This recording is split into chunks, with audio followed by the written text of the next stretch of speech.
চলুন আজ আপনাদের পাটিসাপটা বানানো দেখাই। আজ আমি বানাবো পাটিসাপটা। তার জন্য নিয়ে নিয়েছি দুধ, উষ্ণ গরম করে নিয়েছি দুধটাকে। লবণ দিয়ে দিলাম অল্প করে। এই ময়দাটা দিয়ে দেব, এটাকে গুলে নেব ভালো করে। এতে একটু দিলাম চালের গুঁড়ো, অল্প করেই দিলাম চালের গুঁড়ো।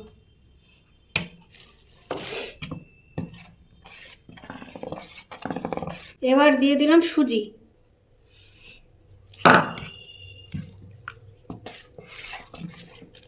এবার এতে দিয়ে দেব পরিমাণ মতন গুড়। এটা হচ্ছে খেজুরের গুড়, পাটালি।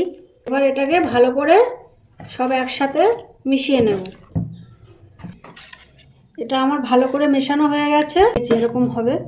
এটা আমি কিছুক্ষণের জন্য ঢাকা দিয়ে রাখবো, রেখে দিলাম। কড়াইতে আমি দুধ দিয়ে দিয়েছি, নারকেলের ক্ষীর বানাবো। দুধটা ফুটছে, আমি এতে একটু চালের গুঁড়ো দেবো, দিলে জিনিসটা একটু তাড়াতাড়ি হয়ে যাবে। করে একটু চালের গুঁড়ো দিলাম। দেখুন দুধটা ঘন হয়ে গেছে। আমি নারকেলটা দিয়ে দেবো। নারকেলটা আমার গুড় দিয়ে জাল দেওয়াই ছিল, আপনাদের ওটা দেখানো হয়নি। নারকেলটা দিয়ে দেব, গুড় আর দেব না।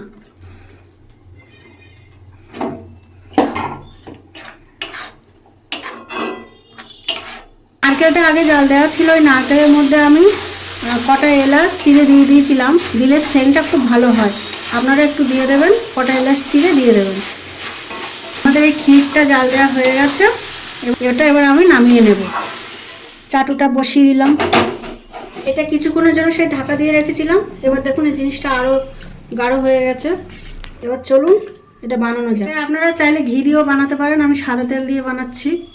এবার আমি দিয়ে দিলাম গোলাটা, পাতিয়ে নিতে হবে।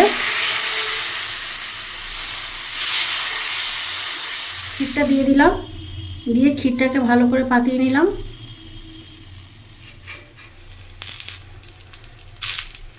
পিঠেটাকে আমি উল্টে দিলাম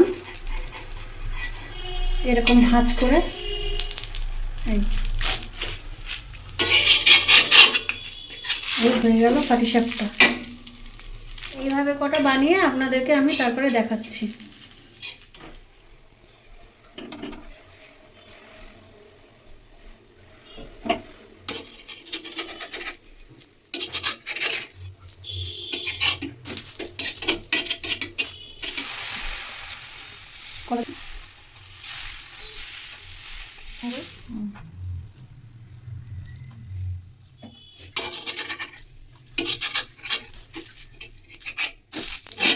দেখুন পিঠে বানানো হয়ে গেছে। এই যে পিঠে বানানো হয়ে গেছে, আপনাদেরকে একটা দেখাচ্ছি।